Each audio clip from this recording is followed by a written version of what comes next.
Welcome to the AFR Saints channel, where we provide you daily content on your favorite team, the New Orleans Saints. Do us a favor and hit that subscribe button. Be sure to leave your comments below and smash that like button.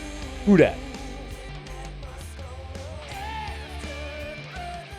Saints, Falcons, Week 18 in the Dome, the Houdats and the Dirty Birds. Saints, the last time they played Atlanta earlier this year, it was Desmond Ridder, and it was arguably the worst game the Saints played. 5 red zone trips. They came away with no touchdowns in those 5 red zone trips, despite putting up over 400 yards of offense. The Saints lost to Atlanta. It's one of those games that you look back this year. If the Saints season does end on Sunday, as I assume it will, because the Saints not only need to win, but they need a lot of help. The game against Atlanta is one that you'll circle and say that's one that got away and why they're not a playoff team. The game in Week 3 at Green Bay, where the Saints led 17-0 in the fourth quarter and blew that game, losing 18-17. Another game that you'll circle and say that's one that got away that you had no business losing. This is a team that should be a playoff team, playing in this awful division, the easiest schedule that the Saints have had arguably in their entire history. But to get into the playoffs, they'll have to beat Atlanta at home and get some help, either Carolina beating Atlanta, or you'll need Seattle and Green Bay to lose on Sunday with the Saints win to get a wild card. The probability of that happening, all of those things happening, is not very good, but it's the NFL and weird things happen. Saints and Falcons. The Saints are a field goal favorite at home against the Falcons. Taylor Heineke is questionable, so it might be Desmond Ridder, who's been benched twice already this year, but it might be Heineke starting for Arthur Smith and the Atlanta Falcons in the Dome against Derek Carr and the New Orleans Saints. Derek Carr did meet with the media on Friday, said he challenged the team going into Week 18 and explained why. Everybody wants to win, and everybody is willing to work to win.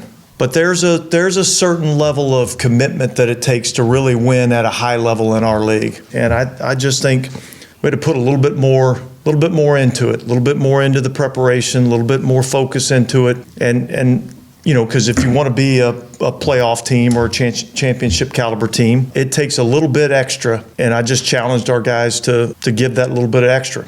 So I said Derek Carr, my apologies. Dennis Allen, obviously, is who that was. All right, Mr. The Riot. Saints are 8-8. Falcons are 7-9. Do the Saints get above 500, or do the Falcons? Look, Falcons, by the way, with a win and the same scenario we just described, could also make the playoffs. So a lot on the line for Atlanta. I think that speech, or whatever it was, I'm sure it was a little more colorful than he led on to be. Should have happened a long time ago. Like at this point in the season, if a coach, a player, a team leader, whatever it is having to stand up in front of the team and make a challenge to give effort and to play hard and to finish strong, I think that ship's already sailed. I mean, I've been on a number of teams that were kind of looking down the barrel at the end of the season, and it's kind of win or go home type scenarios, and those aren't the discussions that are had. It's the let's finish the race. Let's go. Let's just continue to do what we've been doing, not do anything extra. You get in certain circumstances as a team for many different reasons, whether it be injuries or whatnot. But effort and challenging them to go finish it and play hard and that to me is a red flag. And it's not what I wanted to hear. Yeah. I agree. Who are you picking? I think the Saints are going to win. Okay. There's so many reasons to think New Orleans won't win this game. You already lost to Atlanta once this year. You lost to Desmond Ridder. You have been inconsistent all season long. Twice, you have won back-to-back games. You did it weeks 1 and 2 against the Titans and the Panthers. Then you did it when you beat the Colts on the road, then at home against the Bears. It's been tough for this team to find consistency, right? And that's, I forget if they also did it with the Panthers and the Giants. They won back-to-back games. It's the hallmark of a bad team is inconsistency, right? You win one, you lose one. You win two, you lose one. You lose two, you win one. The Saints have gone win, loss, win, loss, win, loss, win, loss, win. When you're bad, you're a yo-yo. You're up and you're down. And the Saints are bad. It's why you can go play the worst game of the season against the Rams and get smothered on Thursday Night Football, and then you can go a week later on the road to Tampa, who's at home playing with a chance to win the division, and you throttle them. You put them in a 3-hour chokehold. You're a bad team. At your best, you're very capable.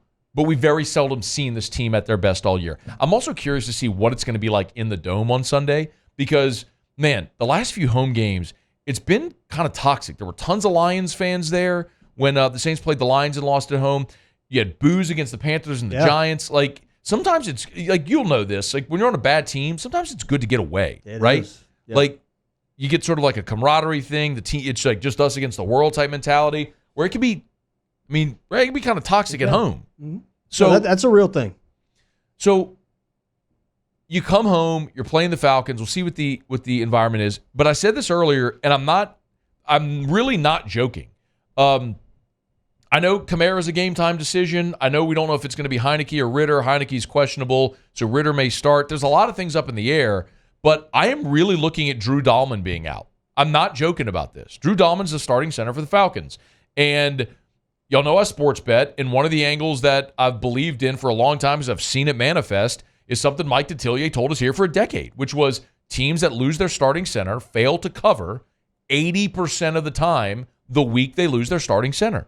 And Drew Dahlman of the Atlanta Falcons got injured, and he's out this week. So I'm looking at that, and I'm going, I'm going to play that angle. And so if Drew Dahlman, and he is out, Drew Dahlman's not going to play, so the Falcons lose their starting center, I'm picking the Saints to win and to cover. So it's a 3-point line. I'm picking the Saints 26-13. I think the Saints win. They win easily, and they scoreboard watch, and we hope we get some help from Carolina. If Carolina ends up beating Tampa and the Saints beat Atlanta, the Saints are in the playoffs, and you're hosting a playoff game as a division champion next week, which I would love to see. I mean, you're winning or losing this game isn't going to materially matter for your where you draft. Now, if you win, get help, and you win the division and make the playoffs, now that will matter where you pick in round one. But at this point, do we really think what's going to change the Saints organization is if you pick 13th or 20th? No. If it was top 5 pick, I would argue maybe. But no. Yeah, absolutely. But that ship has sailed, man. That ship you're talking about being in a spot where you might actually have an opportunity to pick your franchise quarterback in the top 10, top 5. Like, that ship has sailed. That's not a reality for this team. So why not go make the playoffs? Go beat your rival, beat the Falcons, finish above 500, hope you get some help, win the division, and go to the playoffs. Like, that's what I would love to see. So that's what I'll be pulling for this weekend. I think the Saints do it not because of the quarterback, not because of Dennis Allen. Because of your Man of God headband. Not because of the Man of God headband. Shout out to Mario Davis, who's still awesome, and I love my Man of God headband. Don't you speak ill of it. Sitting on my desk in my house right now.